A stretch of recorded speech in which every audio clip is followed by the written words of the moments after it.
जय हिंद दोस्तों। Welcome to my YouTube channel GK with Tarun. आज हम करंट अफेयर्स देखेंगे मार्च अप्रैल का। हम दो महीना के लिए करंट अफेयर्स देख रहे हैं। सितंबर अक्टूबर को एक वीडियो में देख लिए हैं, सितंबर अक्टूबर को। नवंबर दिसंबर को एक वीडियो में देख लिए हैं, नवंबर दिसंबर। उसके बाद जनवरी फरवरी जो है करंट अफेयर्स एक वीडियो में, यानी 3 वीडियो हम अपलोड कर चुके हैं। सितंबर अक्टूबर, नवंबर दिसंबर, जनवरी फरवरी। आज हम मार्च अप्रैल 2023 का करंट अफेयर देखेंगे, जिसमें बिहार से रिलेटेड देख लेंगे, फिर राष्ट्रीय एवं अंतर्राष्ट्रीय जो करंट अफेयर बनता है एग्जाम के लिए उसको देख लेंगे। ये आने वाले एग्जाम बीपीएससी, बिहार पुलिस सबके लिए काफ़ी इंपॉर्टेंट हो जाएगा। तो पहले हम बिहार से रिलेटेड देख लेंगे, फिर राष्ट्रीय और एवं अंतर्राष्ट्रीय देख लेंगे। इसमें लगभग आपको हम 80 प्लस क्वेश्चन आपको बताएंगे।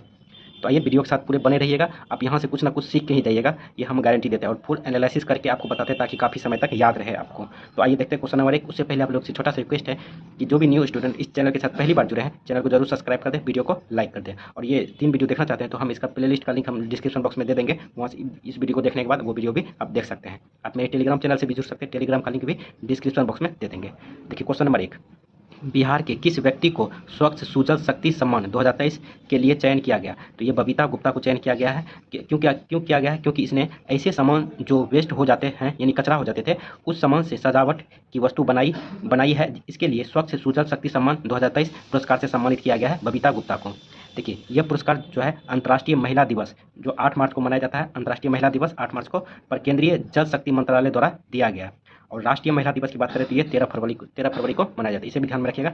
ये जो है मुजफ्फरपुर के सीहो गांव की रहने वाली है। उसके बाद बबीता गुप्ता जो है ये स्वयं सहायता समूह यानी जीविका की एक सदस्य है, तो इसे भी ध्यान में रखिएगा। तो फुल एनालिसिस करके इसी तरह हम बताएंगे, जिस क्वेश्चन में बताने का होगा फुल एनालिसिस करना है तो उस क्वेश्चन को जरूर हम फुल एनालिसिस करके आपको हम बताएंगे। क्वेश्चन नंबर 2 देखिए, बिहार के किस परियोजना को CBIP अवार्ड 2022 दिया गया? तो ये दिया गया है गंगा जल आपूर्ति योजना और फल्गु नदी पे बने गायजी डैम को जो है CBIP अवार्ड 2022 से सम्मानित किया गया है इसी परियोजना को। देखिए गंगा जल आपूर्ति योजना की शुरुआत जो बिहार में 27 नवंबर 2022 को हुआ था। ये राजगीर, गया और बोधगया के लोगों को प्रतिदिन प्रति व्यक्ति 135 लीटर शुद्ध जल की आपूर्ति की जाएगी इस योजना के तहत। गया जी डैम जो है इसे रबर डैम भी कहते हैं, जो गया में है। इसकी चौड़ाई की बात करें 400 मीटर चौड़ाई है और लंबाई 3 मीटर लंबा है, मतलब ऊपर 3 मीटर है। ये फल्गु नदी पे बनाया गया है। ये विश्व प्रसिद्ध विष्णु मंदिर के निकट देश के सबसे बड़े रबर डैम में से एक है। तो देश में जितने भी रबर डैम उसमें सबसे बड़े रबर डैम में से ये जो है गया जी डैम एक है। तो इसे भी ध्यान में आप लोग रख सकते हैं। आइए क्वेश्चन नंबर 3 देखते हैं। देखिए क्वेश्चन नंबर 3, राज्य खेल पुरस्कार एवं सम्मान योजना के तहत ओलंपिक में व्यक्तिगत गोल्ड मेडल जीतने वाले को कितनी पुरस्कार राशि दी जाती है? तो बिहार में इसकी जो है कितना राशि प्रदान किया गया है देने का? जो ओलंपिक में गोल्ड मेडल जीता कोई खिलाड़ी तो उसको 2 करोड़ रुपया दिया जाएगा। उसके बाद यदि सिल्वर मेडल जीता है ओलंपिक में तो उसको 1.5 करोड़। उसके कांस्य पदक जीतने वाले को जो है खिलाड़ी को 1 करोड़ दिया जाएगा। वहीं एशियन गेम्स में जो है बिहार में जो यदि कोई जीता है बिहार का, तो गोल्ड जीतने वाले को 1.5 करोड़, सिल्वर जीतने वाले को 1 करोड़, उसके बाद कांस्य पदक जीतने वाले को 75 लाख राशि दिया जाएगा बिहार सरकार के द्वारा। क्वेश्चन नंबर 4 देखते हैं, थोड़ा सा ऊपर कर लेते हैं। यदि आप लोग को वीडियो अच्छा लग रहा है तो चैनल को जरूर सब्सक्राइब कर दें। देखिए बिहार का दूसरा चिड़ियाघर किस जिले में स्थापित किया जा रहा है? तो बिहार का दूसरा चिड़ियाघर किस जिले में जो है स्थापित किया जा रहा है? तो ये अररिया में किया जा रहा है। अररिया के रानीगंज एक जगह अररिया में रानीगंज में प्रस्तावित चिड़ियाघर करीब 289 एकड़ में फैला इसका होगा। पहला चिड़ियाघर की बात करें तो यह चिड़ियाघर संजय गांधी जैविक उद्यान जो पटना में है, 1973 में इसका उद्घाटन किया गया था या बनाया गया था। यह प्रसिद्ध है, संजय गांधी जैविक उद्यान जो है ये प्रसिद्ध है काला तेंदुआ के लिए। क्वेश्चन नंबर 5 देखिए, बिहार में मीठी क्रांति यानी शहद उत्पादन को बढ़ावा देने के लिए केंद्र सरकार ने राज्य के कितने जिलों का चयन किया है? तो 17 जिलों का चयन किया है। ये केंद्र सरकार के द्वारा चलाया गया परियोजना, केंद्र सरकार का यहाँ दिया हुआ। आपको क्वेश्चन में ही कुछ का आंसर आपको मिल जाएगा यदि आपके एग्जाम में पूछता है तो। आइए क्वेश्चन नंबर अब 6 देखते हैं। देखिए बिहार के किस संस्थान के छात्र द्वारा बनाए गए सिमुलेटर मशीन का पेटेंट मिला है? तो NIT पटना के छात्र को मिला है। देखिए सिमुलेटर मशीन जो है ये संबंधित रोड से है, ठीक है। और छात्र का नाम है डॉक्टर हिलोल चक्रवर्ती, जो NIT पटना की PhD का छात्र है। देखिए ये मशीन जो है रोड के बारे में यदि सड़क से संबंधित है तो सिमुलेटर मशीन का कार्य है। यह मशीन मौसम, वाहनों के दबाव और पथरीले स्थान पर अलकतरा के साथ सीमेंट या अन्य सामग्री कितना और कैसे दिया जाएगा यह बताएगी ये मशीन। तो आइए क्वेश्चन नंबर 6 देख लिया, 7 देखते हैं। यदि आप लोग को वीडियो अच्छा लग रहा है तो चैनल को जरूर सब्सक्राइब कर दें। आप मेरे टेलीग्राम चैनल से भी जुड़ सकते हैं, टेलीग्राम का लिंक आपको डिस्क्रिप्शन बॉक्स में मिल जाएगा। देखिए बेंगलुरु में आयोजित इंडिया ग्रांड प्रिक्स 2023 में भाला फेंक स्पर्धा में बिहार से कितने स्वर्ण पदक किसने जीता है? तो किसने स्वर्ण पदक जीता है किसमें? तो इंडिया ग्रैंड प्रिक्स 4 जिसका आयोजन जो है बेंगलुरु में हुआ था 2023 में। बिहार से जो है किसने स्वर्ण पदक जीता है? तो इनका नाम है अंजनी कुमारी। ये जो है भाला फेंक में जीता है, भाला फेंक स्पर्धा में। तो इसका नाम है अंजनी कुमारी। ये जमुई की रहने वाली है और यह जो है सीनियर महिला वर्ग में 47.03 मीटर दूर भाला फेंक कर स्वर्ण पदक जीता है। और भाला फेंक दिवस जो है 7 अगस्त को प्रतिवर्ष मनाया जाता है, तो इसे भी ध्यान में रखिएगा आप लोग।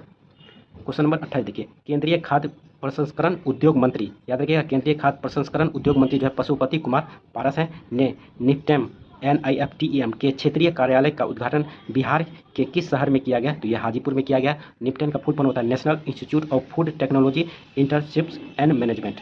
ये उद्योग मंत्रालय के अंतर्गत आता है। ठीक है, आइए क्वेश्चन नंबर 9 देखते हैं अब। देखिए क्वेश्चन नंबर 9, हाल ही में बिहार में पश्चिमी चंपारण जिले के किस खाद्य पदार्थ को जीआई टैग प्राप्त हुआ है? तो पश्चिमी चंपारण के किस खाद्य पदार्थ को जो है जीआई टैग मिला है? तो ये मिला है सुगंधित मोर्चा या मेरचा चावल को। याद रखिएगा मोर्चा या मेरचा चावल को। जीआई का फुल फॉर्म होता है जियोग्राफिकल इंडिकेशन। ठीक है, बिहार के अन्य जीआई टैग मिला है उसे भी ध्यान में रखिएगा। भागलपुर के जो है जर्दालू आम और कतरनी चावल को जीआई टैग मिला है। मुजफ्फरपुर के शाही लीची को मिला है जीआई टैग। मगध क्षेत्र का मगही पान को जीआई टैग मिला है। मिथिला का मखाना को भी जीआई टैग मिला है। क्वेश्चन नंबर 10 देखिए, पटना मेट्रो प्रोजेक्ट के लिए कौन सा देश 5,509 करोड़ रुपये दे रहा है? तो ये जापान दे रहा है। जापान की एक कंपनी है जिका, याद रखिएगा जिका, जो पटना मेट्रो में 5,509 करोड़ रुपये लगा रही है पटना मेट्रो में। क्वेश्चन नंबर 10 देखिए, आइए 11 देखते हैं अब। देखिए क्वेश्चन नंबर 11, मार्च 2023 को पटना हाईकोर्ट के मुख्य न्यायाधीश का पद पर किसकी नियुक्ति हुई है? तो इनका नियुक्ति हुई है जस्टिस के विनोद चंद्रन के। और इसकी नियुक्ति कैसे, हाईकोर्ट की मुख्य न्यायाधीश की नियुक्ति कैसे होती है? ये आर्टिकल 217 में बताया गया है कि इसके तहत जो है हाईकोर्ट के मुख्य न्यायाधीश की नियुक्ति राष्ट्रपति, सुप्रीम कोर्ट के CJI यानी मुख्य न्यायाधीश और संबंधित राज्य के राज्यपाल के परामर्श के आधार पर हाईकोर्ट के मुख्य न्यायाधीश की नियुक्ति की जाती है। क्वेश्चन नंबर 12 देखिए, बिहार के किस ट्रांसजेंडर को चुनाव आयोग ने बिहार का स्टेट आइकॉन बनाया है? इनका नाम है मोनिका। क्वेश्चन नंबर 13 देखिए, बिहार थावे फेस्टिवल कहाँ आयोजित किया गया है? तो ये गोपालगंज में आयोजित किया गया है। थावे फेस्टिवल जो है दुर्गा मंदिर शक्तिपीठ में इसका आयोजन किया गया था। क्वेश्चन नंबर 14 देखिए, 22 मार्च 2023 को बिहार राज्य का कौन सा स्थापना दिवस मनाया गया है? तो 111वां स्थापना दिवस मनाया गया है। तो बिहार से रिलेटेड जो है उसको देख लिए। अब आइए राष्ट्रीय और अंतर्राष्ट्रीय रिलेटेड जो है उसको देखते हैं। आपको टोटल जो है 80 क्वेश्चन के आसपास बताएंगे, तो वीडियो के साथ बने रहे। देखिए, वैदिक हेरिटेज पोर्टल का अनावरण किस राज्य में किया गया? तो ये नई दिल्ली में किया गया। वैदिक हेरिटेज पोर्टल का मकसद है शोधकर्ताओं को वैदिक ज्ञान परंपराओं को समझने में सहयोग करना और जनसाधारण को प्राचीन ग्रंथों की सामान्य जानकारी देना, जिसमें 64 कलाओं पर आधारित वर्चुअल म्यूजियम कला वैभव का भी लोकार्पण किया गया। तो इसे भी ध्यान में रखिएगा। क्वेश्चन नंबर 16 देखिए, भारत में महिला और पुरुष 2022 रिपोर्ट के अनुसार जन्म के समय लिंग अनुपात 2018 से 20 में कितना हो गया है? तो ये 907 हो गया है। 2017 से 19 में जब किया गया था गणना तो ये 904 था, अब 3 अंक जो है बढ़ गया है। यह रिपोर्ट जो है सांख्यिकी और कार्यक्रम क्रियान्वयन मंत्रालय द्वारा जारी किया जाता है, तो इसे भी ध्यान में आप लोग रख सकते हैं। आइए क्वेश्चन नंबर 17 देखते हैं।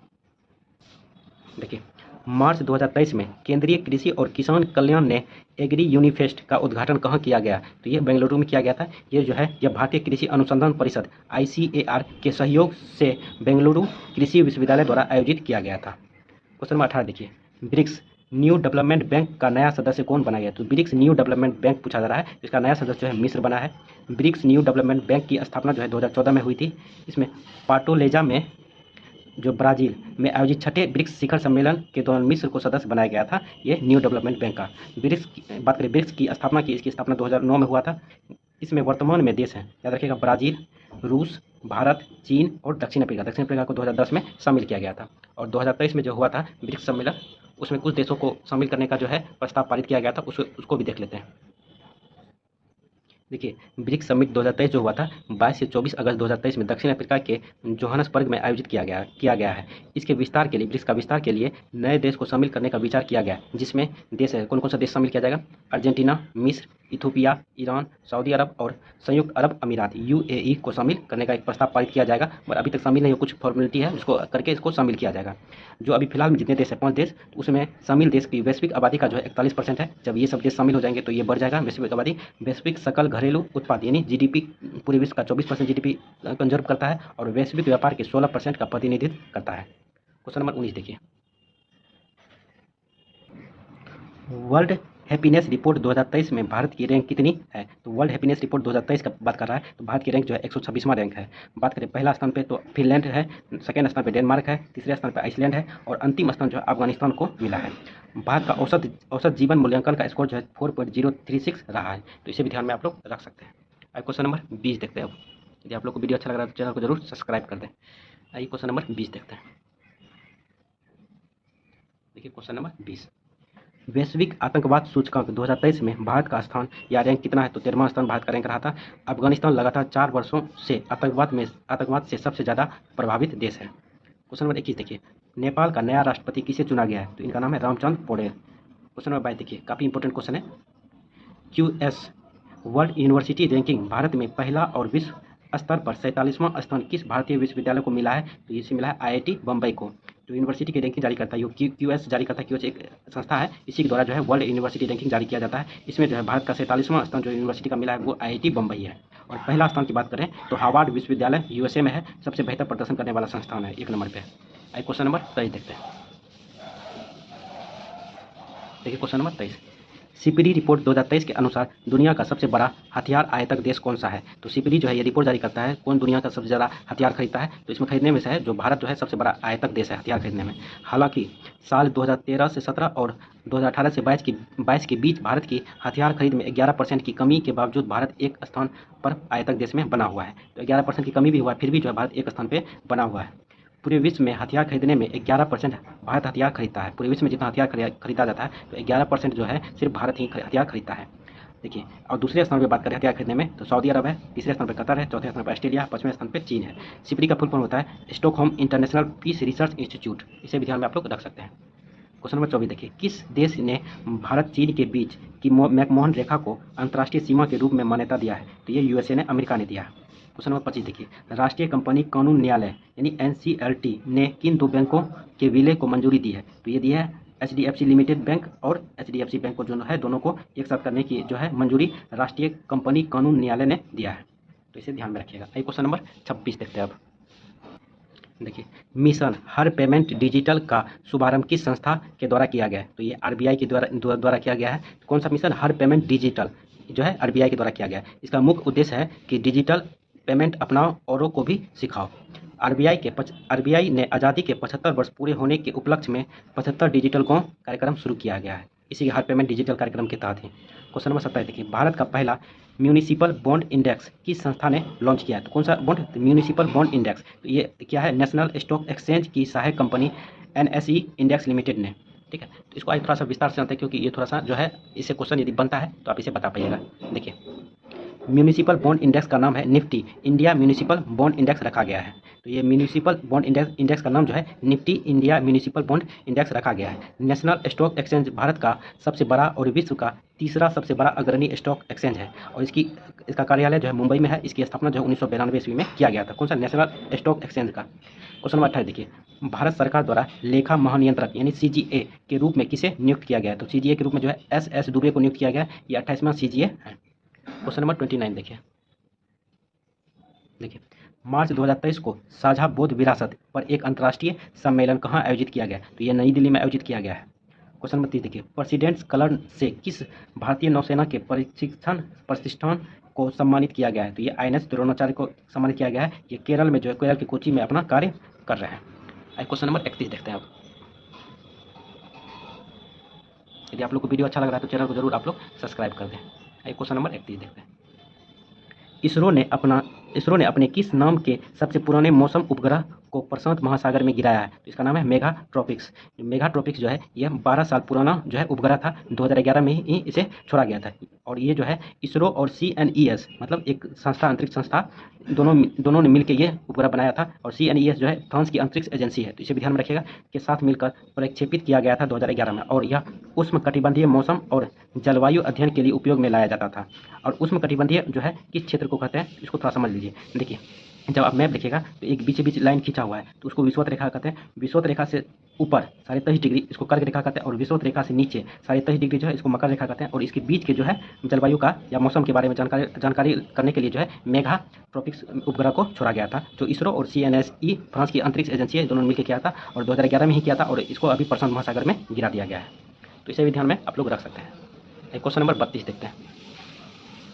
देखिए, भारतीय नौसेना और यूके की रॉयल नेवी के बीच वार्षिक द्विपक्षीय समुद्री अभ्यास कोकन कहाँ आयोजित किया गया? तो ये अरब सागर में अरब सागर में जो है आयोजित किया गया। कौन कौन से भारतीय की नौसेना और यूके के रॉयल नेवी कौन कौन कोकन अभ्यास जो होता है भारतीय की नौसेना और यूके के रॉयल नेवी के बीच में होता है। ये द्विपक्षीय समुद्री अभ्यास जो कोकन ये अरब सागर में आयोजित किया गया है। देखिए, समुद्री अभ्यास कोकन भारत और यूनाइटेड किंगडम के बीच में नौसेना अभ्यास है। कोकन श्रृंखला मतलब इसकी शुरुआत जो है 2004 में हुआ था। क्वेश्चन नंबर 33 देखिए, अभ्यास ला पेरोस का तीसरा संस्करण कहाँ आयोजित किया गया? तो ये हिंद महासागर में आयोजित किया गया था। देखिए, ला पेरोस नौसेना अभ्यास है। इसमें Bharat, America, Japan, France, Britain और ऑस्ट्रेलिया की नौसेना शामिल होती है। इसकी शुरुआत जो है 2019 में फ्रांस में की गई थी, तो इसे भी ध्यान में आप लोग रख सकते हैं। क्वेश्चन नंबर 34 देखते हैं।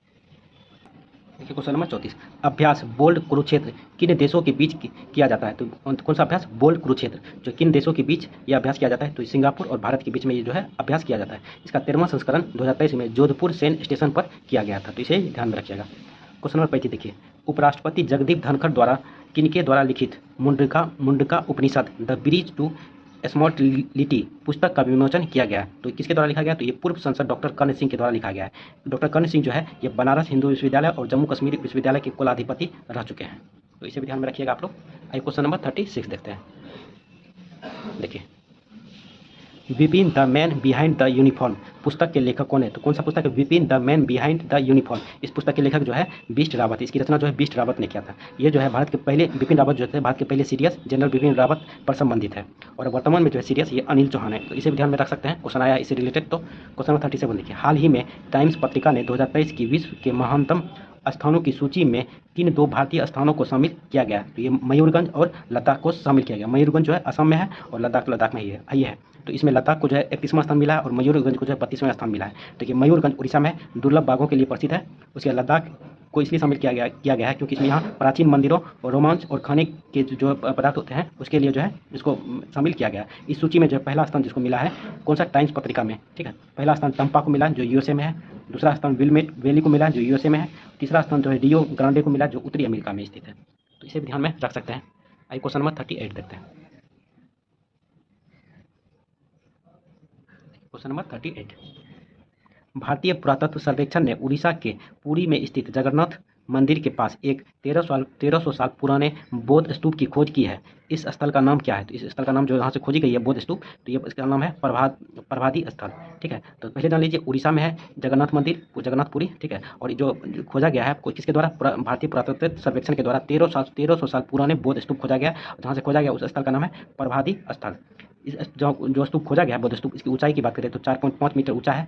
आकलन से पता चला है कि यह 7वीं या 8वीं शताब्दी का बना हुआ है, ठीक है। तो इसे भी ध्यान में रख सकते हैं। क्वेश्चन 39 देखिए, राष्ट्रपति द्रौपदी मुर्मू ने कितने हस्तियों को पद्म पुरस्कार 2023 जनवरी में सम्मानित किया गया है? तो ये 106 लोगों को जो है पद्म पुरस्कार 2023 दिया गया है। तो देखिए, वर्ष 2023 में जो है कितने पुरस्कार किसको मिला है? देखिए, पद्म पुरस्कार 106 व्यक्तियों को दिया गया है, पद्म विभूषण 6 व्यक्तियों को, पद्म भूषण 9 व्यक्तियों को और पद्मश्री जो है 91 व्यक्तियों को दिया गया है। और बात करते हैं इससे जब आगे हैं तो पुरस्कार के मामले में तो देख लेते हैं कि कौन सा पुरस्कार कब, भारत का सबसे सर्वोच्च पुरस्कार कौन सा है, इसको भी देख लेते हैं। देखिए, भारत का सर्वोच्च पुरस्कार जो है भारत रत्न है। इसकी शुरुआत जो 2 जनवरी 1954 ईस्वी को किया गया था। ये सभी पुरस्कार की शुरुआत जो है 1954 में ही किया गया था। भारत रत्न है सबसे सर्वोच्च पुरस्कार, उसके बाद पद्म विभूषण है, उसके बाद पद्म भूषण है, उसके बाद पद्मश्री है। सभी का शुरुआत जो 1954 ईस्वी में किया गया था। मगर देखिए, पद्म विभूषण को 3 वर्गों में बांटा गया। इसकी जानकारी राष्ट्रपति अधिसूचना जारी करके बताया। कब बताया था? 8 जनवरी 1955 को। पद्म विभूषण, पद्मश्री। देखिए, नोट में याद रखिएगा, ये पुरस्कार 1979, 1993 और 1997 में नहीं दिया गया था। और कितने क्षेत्रों में दिया जाता है? कला, साहित्य, शिक्षा, मोटा मोटी जान लीजिए, शिक्षा, खेलकूद, चिकित्सा, समाज सेवा, विज्ञान एवं इंजीनियरिंग, लोक कार्य, सिविल सेवा, व्यापार एवं उद्योग के क्षेत्र में दिया जाता है। देखिए, पद्म विभूषण जो है 2023 में जो है 6 व्यक्तियों को दिया गया। कम से कम इतना आप लोग याद रखिएगा, पद्म विभूषण 2023 में 6 व्यक्तियों को दिया गया है। तो 3 व्यक्तियों को जो है मरणोपरांत मिला है। तो किसको? श्री बालकृष्ण दोषी को, जो गुजरात से संबंधित है, आर्किटेक्चर से इसका इसका विभाग है। और श्री दिलीप महालनोबिस जो मेडिसिन से संबंधित है, पश्चिम बंगाल का है। और श्री मुलायम सिंह यादव जो पब्लिक अफेयर से संबंधित है, यानी सामाजिक सेवा से, ये उत्तर प्रदेश का। इन तीनों को जो है मरणोपरांत मिला है। एक को जो मिला है जो यूएसए का है, याद रखिएगा, श्रीनिवास वर्धन जो साइंस एंड टेक से संबंधित है, यूएसए का भी है, यूएसए का रहने वाला है। बाकी मूल निवासी जो है भारत का ही है, मतलब यूएसए निवासी है, ठीक है। तो यूएसए को ये मिला है, बाहरी लोगों को इसको मिला है। उसके बाद याद रखिएगा, एक है श्री जाकिर हुसैन जो आर्ट से संबंधित है, महाराष्ट्र राज्य से, और श्री एस.एम. कृष्णम जो पब्लिक अफेयर्स से संबंधित है, कर्नाटक राज्य से संबंधित है। इन 6 लोगों को जो है पद्म विभूषण 2023 से सम्मानित किया गया है। हो सकता है कभी क्वेश्चन पूछ लिया जाए कि किनको जो है मरणोपरांत नहीं मिला है, तो इसमें से तीनों में से कोई दे देगा तो आप मार दीजिएगा। यदि पूछे किसको बाहर का मिला है तो श्रीनिवास वर्धन को मिला है, जो यूएसए से है। आई क्वेश्चन नंबर नेक्स्ट देखते हैं। देखिए, मार्च 2023 को 95वें ऑस्कर अवार्ड समारोह में किस भारतीय शॉर्ट डॉक्यूमेंट्री फिल्म ने सर्वश्रेष्ठ वृत्त चित्र लघु फिल्म श्रेणी में ऑस्कर जीता है? तो शॉर्ट फिल्म में जो ऑस्कर जीता है भारत का, तो उसका नाम है the elephant whispers. The elephant whispers की बात करें तो इसके डायरेक्टर जो है कार्तिकी गोसाल्विस है। इसकी निर्माता की बात करें तो गुनीत मोंगा है। अब भारत का जो है 5 फिल्मों को जो है नॉमिनेट किया गया था ऑस्कर के लिए 2023 में। तो 5 फिल्म देख लीजिए एक बार। खटारा जो कन्नड़ भाषा की फिल्म है, इसके डायरेक्टर जो है ऋषि शेट्टी है। द कश्मीर फाइल, इसके डायरेक्टर विवेक है। RRR, इसके डायरेक्टर जो है SS राजामौली है। और गंगूबाई काठियावाड़, इसके डायरेक्टर जो है संजय लीला भंसाली है। छेलो सो द लास्ट शो, ये गुजराती फिल्म बना हुआ है। इसके डायरेक्टर जो है पवन नलिन है। इन 5 फिल्मों को जो है नॉमिनेट किया गया था ऑस्कर के लिए भारत की तरफ से। तो इसमें से जो है RRR को जो है सर्वश्रेष्ठ मूल ओरिजिनल सॉन्ग के लिए जो है RRR के नाटू नाटू ने सर्वश्रेष्ठ मूल यानी ओरिजिनल गीत की श्रेणी में ऑस्कर जीता है। इसके संगीतकार जो है MM कीरावानी है। गीतकार की बात करें तो चंद्र बोस ने इसके बोल लिखे हैं। ऑस्कर अवार्ड 2023 में किसको क्या मिला है उसको देख लेते हैं। देखिए, सर्वश्रेष्ठ अभिनेता जो है ब्रेंडन फ्रेजर को मिला है द वेल के लिए। उसके बाद सर्वश्रेष्ठ अभिनेत्री जो है मिशेल यो को दिया गया है। बेस्ट पिक्चर फिल्म जो है everything everywhere all at once को दिया गया है। इसकी देखिए, ऑस्कर की शुरुआत की बात करें तो इसकी शुरुआत जो 1927 में हुई थी, लेकिन साल 1929 में पहली बार अवार्ड दिया गया था। 15 लोगों को ये अवार्ड दिया गया था 1929 ईस्वी में। तो इसे रिलेटेड जो भी प्रश्न बन सकता था उसको हम बता दिए। आई क्वेश्चन नंबर 41 देखते हैं। देखिए, के बिरला फाउंडेशन ने किस प्रसिद्ध हिंदी लेखक की रचना पागलखाना के लिए 32वां व्यास सम्मान 2022 देने की घोषणा की? तो के बिरला फाउंडेशन के द्वारा जो है व्यास सम्मान पुरस्कार दिया जाता है। तो एक तो आप ध्यान में इसको रखिएगा। और पागलखाना की रचना जो है डॉक्टर ज्ञान चतुर्वेदी है। तो ये 32वां व्यास सम्मान पुरस्कार जो दिया गया है डॉक्टर ज्ञान चतुर्वेदी को दिया गया है, इसी की रचना है पागलखाना। बात करें 31वां जो व्यास सम्मान पुरस्कार दिया गया था, ये असगर वजाहत को दिया गया था उनके नाटक महाबली के लिए। तो इसे भी ध्यान में रख सकते हैं। देखिए, डॉक्टर ज्ञान चतुर्वेदी की जब बात है तो इसको थोड़ा सा ध्यान में रखिएगा आप लोग। कुछ इंपॉर्टेंट पॉइंट बता देते हैं। देखिए, 2015 में पद्मश्री से सम्मानित किया गया था। इसकी पुस्तक, सबसे पहली पुस्तक जो है नरक यात्रा थी। जो नरक यात्रा था, ये लड़का है, ठीक है, लड़की नहीं है। नरक यात्रा था जो भारत में चिकित्सा विज्ञान शिक्षा प्रणाली पर आधारित है। इसके कुछ पुस्तक है, उसे आप याद रख सकते हैं। कुछ रचनाएं जैसे हम ना मरब, बारामासी, खामोश, नंगे हमास में, मरीचिका, अलग, जो घर फूके एटसेट्रा, इसे याद रख सकते हैं। इसकी रचनाएं ज्ञान चतुर्वेदी की सब रचना है। देखिए, ज्ञान चतुर्वेदी जो है हिंदी भाषा के लेखक और व्यंगकार हैं। इनका जन्म जो है 2 अगस्त 1952 ईस्वी को हुआ था। कहाँ पे? झांसी जिला, उत्तर प्रदेश में हुआ था। झांसी जिला में एक जगह है मौरानीपुर, यहाँ पे हुआ था, ठीक है। तो इसे भी ध्यान में रखिएगा आप लोग। देखिए, बात करें जब व्यास सम्मान पुरस्कार का बात आया तो थोड़ा सा व्यास सम्मान पुरस्कार के बारे में आप लोग जान लीजिए। देखिए, व्यास सम्मान पुरस्कार जो हिंदी साहित्य के क्षेत्र में दिया जाने वाला पुरस्कार है, इसकी शुरुआत जो 1991 ईस्वी में हुई थी। और ये के बिरला फाउंडेशन के द्वारा दिया जाता है व्यास सम्मान पुरस्कार। और के बिरला फाउंडेशन के द्वारा जो है और अन्य पुरस्कार भी दिए जाते हैं, उसे ध्यान में रखिएगा। सरस्वती सम्मान पुरस्कार, व्यास सम्मान पुरस्कार, बिहारी सम्मान पुरस्कार, शंकर सम्मान पुरस्कार, ध्यान श्याम दास सम्मान पुरस्कार, ये सभी पुरस्कार जो है के बिरला फाउंडेशन के द्वारा दिया जाता है। क्वेश्चन नंबर 42 देखते हैं। देखिए, 2023 का प्रित्जकर आर्किटेक्चर पुरस्कार किसने जीता है? तो ये जीता है ब्रिटिश वास्तुकार सर डेविड चिपरफील्ड ने जीता है। और 2022 में जो है, 2023 में ये जीता है, 2022 में जो है फ्रांसिस केरे ने जीता है, जो जर्मनी का है। और 2021 में जो है एनी लेक्टन जो फ्रांस का है, और जीन फिलिप वॉन्सल जो फ्रांस का है, इन दोनों ने जीता है। और प्रित्जकर आर्किटेक्चर पुरस्कार जो है आर्किटेक्चर का जो है नोबेल पुरस्कार कहा जाता है इसे। तो इसे भी ध्यान में आप लोग रख सकते हैं। आइए क्वेश्चन नंबर 43 देखते हैं।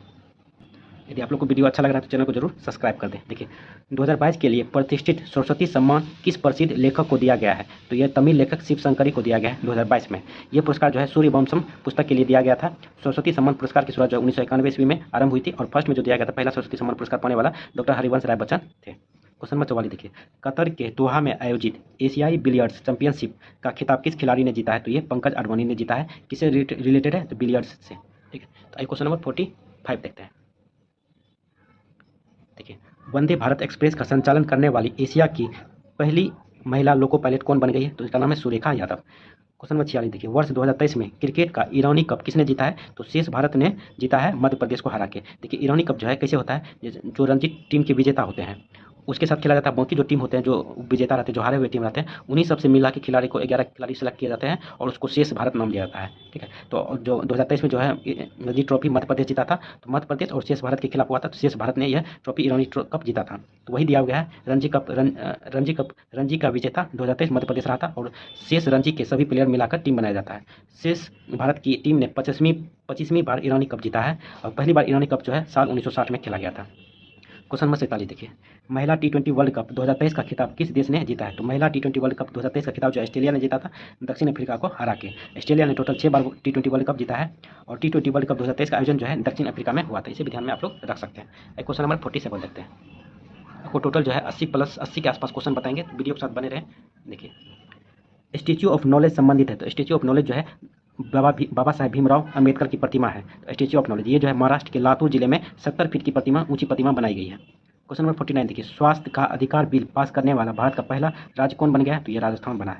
क्वेश्चन नंबर 50 देखिए, रामसर स्थलों की सुरक्षा करने में असफल रहने पर नेशनल ग्रीन ट्रिब्यूनल ने यानी एनजीटी ने किस राज्य सरकार पर 10 करोड़ का जुर्माना लगाया है? तो केरल सरकार पर ये लगाया है जुर्माना। उसका सुरक्षा नहीं करने पर जो है ये जुर्माना लगाया जाता है एनजीटी के द्वारा। देखिए, बात करें रामसर जो है ये आपका ईरान में एक क्षेत्र है। तो याद रखिएगा, कभी पूछ लिया जाए तो रामसर कहाँ का क्षेत्र है? तो ईरान का क्षेत्र है, जहाँ 1971 में एक बैठक बुलाई गई थी और तय किया गया था कि अंतर्राष्ट्रीय महत्व की जितनी भी वस्तुएं या जगह है यानी आर्द्रभूमि जगह, इनको जो है एक सूची बनाई जाएगी और इसका सुरक्षा किया जाएगा। भारत में जो है टोटल 75 रामसर स्थल है, सबसे ज़्यादा तमिलनाडु का 14 और यूपी में 10 है। तो इसे भी ध्यान में आप लोग रख सकते हैं।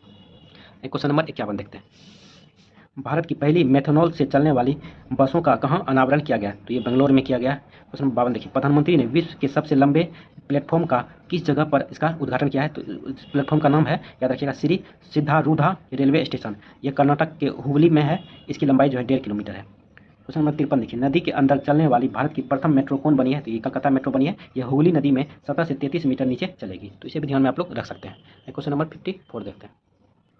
देखिए, क्वेश्चन नंबर 54, हाल ही में जारी विश्व के सबसे आपराधिक देशों की रैंकिंग में प्रथम स्थान किस देश को प्राप्त हुआ है? तो वेनेजुएला को प्राप्त हुआ है। सबसे आपराधिक देशों में वेनेजुएला 1 नंबर पे है।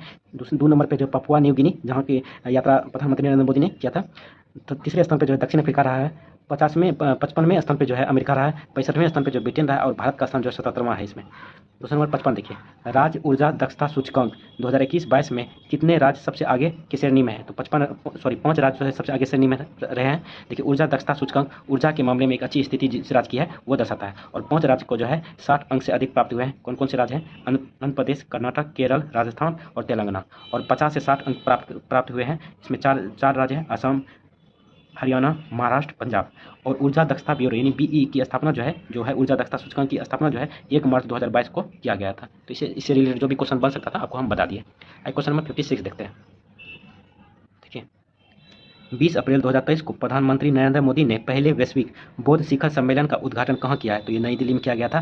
देखिए, इसकी मेजबानी जो है, किसकी मेजबानी? तो पहले बौद्ध शिखर सम्मेलन की मेजबानी जो है पूरे विश्व में जितने भी बौद्ध भिक्षु हैं वो सब मिलकर जो है एक परिसंघ जो है इसका जो बैठक उद्घाटन है नई दिल्ली में किया गया, वही दिया गया है। मेजबानी अंतर्राष्ट्रीय बौद्ध परिसंघ के सहयोग से और भारत की संस्कृति मंत्रालय द्वारा ये आयोजन किया गया है, जिसका उद्घाटन नरेंद्र मोदी ने नई दिल्ली में किया है। और इस सम्मेलन का थीम था समकालीन चुनौतियों के जवाब, अभ्यास के लिए दर्शन। ये इसका थीम था। क्वेश्चन नंबर 57 देखिए, इंडिया जस्टिस रिपोर्ट 2022 के अनुसार न्याय तक पहुंच प्रदान करने वाले राज्यों और केंद्र शासित प्रदेशों की सूची में सबसे ऊपर कौन सा राज्य है? तो ये कर्नाटक है। किसमें? न्याय की पहुंच तक करने में कौन जारी करता है? इंडिया जस्टिस रिपोर्ट जारी करता है। तो कर्नाटक 1 नंबर पे है, दूसरे नंबर पे है तमिलनाडु, तीसरे स्थान पे तेलंगाना, 4 नंबर पे गुजरात, 5 नंबर पे आंध्र प्रदेश। और इंडिया जस्टिस रिपोर्ट के 4 स्तंभ है, पुलिस, न्यायपालिका, कारागार, कानूनी सहायता। इन चारों के आधार पर जो है इंडिया जस्टिस रिपोर्ट जारी करता है, जिसमें कर्नाटक 1 नंबर पे है। क्वेश्चन नंबर 58 देखते हैं। यदि आप लोग को वीडियो अच्छा लग रहा है तो चैनल को जरूर आप लोग सब्सक्राइब कर दें, वीडियो को भी लाइक कर सकते हैं। क्वेश्चन नंबर 58 देखते हैं।